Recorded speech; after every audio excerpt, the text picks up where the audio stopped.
एक तरफ कोर्ट ने तितली और कादम्बरी के डीएनए टेस्ट की इजाजत तो दे दी है, लेकिन कादम्बरी जो कि इतने बड़े बड़े कांड करवाती रहती है, उसके लिए डीएनए टेस्ट की रिपोर्ट को बदलना कोई मुश्किल काम नहीं रहने वाला है। यह बात पुष्पा और प्रार्थना काफी अच्छे से जानते हैं। क्या यहाँ पर कादम्बरी डीएनए टेस्ट की रिपोर्ट को बदल पाएगी या फिर प्रार्थना कादम्बरी को डीएनए टेस्ट की रिपोर्ट से छेड़छाड़ करते हुए रंगे हाथों पकड़ने वाली है? और साथ ही पुष्पा इम्पॉसिबल की आने वाली कहानी क्या रहने वाली है, इन सारी बातों को हम आज की इस वीडियो में जानने वाले हैं। कहानी की शुरुआत होती है कोर्ट से, जहां पर हम देखते हैं कि इस वक्त तक केस स्टार्ट हो जाता है और यहाँ पर हमें यह बात पता चलती है कि कादम्बरी खुद ही अपना केस लड़ने वाली है। इस चीज के लिए कोर्ट कादम्बरी को इजाजत भी दे देती है। जैसे ही केस स्टार्ट होता है तो राजवीर शास्त्री जज साहब से कहते हैं, जज साहब केस स्टार्ट हो, लेकिन उससे पहले मैं यह चाहता हूँ कि हमें कादम्बरी और तितली, जिसे कादम्बरी अपनी बेटी बताती है, इन दोनों की रिपोर्ट हमारे सामने हो। मुझे आशा है कि तितली कादम्बरी की बेटी है ही नहीं। यह सुनते ही कादम्बरी घबरा जाती है, क्योंकि कादम्बरी को पता है कि यदि एक बार भी उसका और तितली का डीएनए टेस्ट भी होता है, उसका पर्दाफाश होने से कोई भी नहीं बचा पाएगा। हम कादम्बरी को देखते हैं जो कि कहती है, यू ऑनर, यह केस मेरे पति की मौत का है, इसमें मेरी बेटी और मेरे डीएनए टेस्ट का तो सवाल भी नहीं उठता है। कहीं ना कहीं जज को कादम्बरी की यह बात सही लगती है, इसलिए जज साहब राजवीर शास्त्री को यह कह देते हैं कि कादम्बरी और तितली का डीएनए टेस्ट हो, लेकिन उससे पहले आपको सही ढंग से सबूतों के साथ यह समझाना होगा कि आखिर इनके डीएनए टेस्ट की जरूरत क्यों है। फिर हम देखते हैं कि राजवीर शास्त्री जो कि कर घरे में बुलाते हैं पुष्पा को। राजवीर शास्त्री पुष्पा को कहते हैं, पुष्पा जी बताइए, आखिर कादम्बरी जुगल का क्या रिश्ता था? आप तो जुगल की बचपन की दोस्त हो, और किस हालात में इन दोनों की शादी हुई थी? पुष्पा यहाँ पर सारी ही कहानी बताती है, किस तरह कादम्बरी ने एक तरह जुगल को ब्लैकमेल कर ही जुगल से शादी करी थी। कादम्बरी ने जुगल के सामने यह शर्त रखी थी कि अगर जुगल उससे शादी करता है तो बापुद्रा चोल को टूटने से बचा लेगी, और होता भी कुछ ऐसा है। जुगल कादम्बरी से इसी शर्त पर शादी कर लेता है। कादम्बरी जो कि खुद ही अपना केस लड़ रही थी, इसलिए कादम्बरी जज साहब को कहती है, जज साहब माना कि मैंने यह शर्त जुगल जी के सामने रखी थी, लेकिन मैंने जुगल जी को खुला कहा था, मैंने उनके ऊपर दबाव नहीं डाला था। अगर वह चाहते तो वह शादी के लिए मना भी कर सकते थे, लेकिन उन्होंने ऐसा नहीं करा। अगले ही पल पुष्पा जज साहब को बताती है कि किस तरह 7 साल पहले जन्माष्टमी वाले दिन कादम्बरी और उसके बीच एक शर्त हुई थी, जिसमें अगर कादम्बरी मटकी नहीं फोड़ पाती है, पुष्पा मटकी फोड़ देती है, तो कादम्बरी को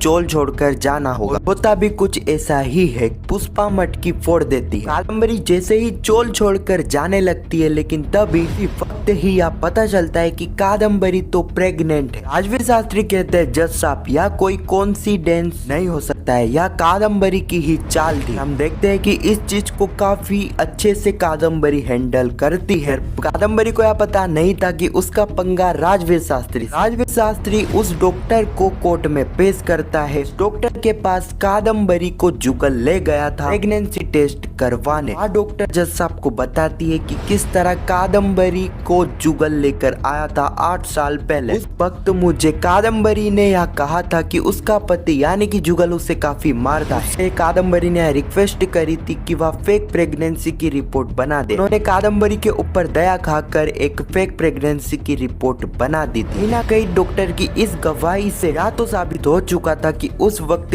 कादम्बरी प्रेग्नेंट नहीं थी। चीज को राजवीर शास्त्री जज साहब के सामने काफी अच्छे से भी बताते हैं। अगले ही पल हम देखते हैं कि एडवोकेट राजवीर शास्त्री कोर्ट में पेश करते हैं प्रार्थना को। अब प्रार्थना पर सारी ही बातें बताती है कि जिस महिला की उनको तलाश थी, जो कि बच्चे चोरी करने के रैकेट में शामिल थी, जिसका नाम था रेखाबेन उन्हें और कहां से नहीं बल्कि उसी गांव से मिलती है जहां की कादम्बरी सरपंच। राजवीर शास्त्री कहते हैं कि जज साहब कमाल की बात तो यह है, कादम्बरी जी की प्रेगनेंसी के टाइम वह रेखाबेन कादम्बरी जी के साथ थी। 7 साल बाद रेखाबेन पकड़ाती भी है कादम्बरी जी के गांव से। ये कोई कोइंसिडेंस तो नहीं हो सकता है। इतने सारे गवाह और सबूत के बाद यहाँ पर राजवीर शास्त्री को जज साहब कादम्बरी और तितली के डीएनए टेस्ट की परमिशन तो दे देंगे, और आने वाले एपिसोड में हम देखने वाले हैं कि इन दोनों का डीएनए टेस्ट भी हो जाएगा। लेकिन मैं आपको बता दूं कि उस डीएनए रिपोर्ट से कादम्बरी का सच तो सामने नहीं आने वाला है कि कादम्बरी की बेटी तितली है ही नहीं। यह सच जल्द ही सबके सामने आने वाला है, लेकिन अभी नहीं कि इस बार कादम्बरी डीएनए रिपोर्ट को पूरी तरह से बदल देगी। हाँ, तो यही कुछ कहानी है जो कि आने वाले एपिसोड में हमें देखने को मिलने वाली है। खैर, आपको यह वीडियो कैसी लगी कमेंट में जरूर बताना और पुष्पा इम्पॉसिबल के आने वाले एपिसोड की ऐसी वीडियो के लिए चैनल को सब्सक्राइब अवश्य करना। जब तक के लिए धन्यवाद।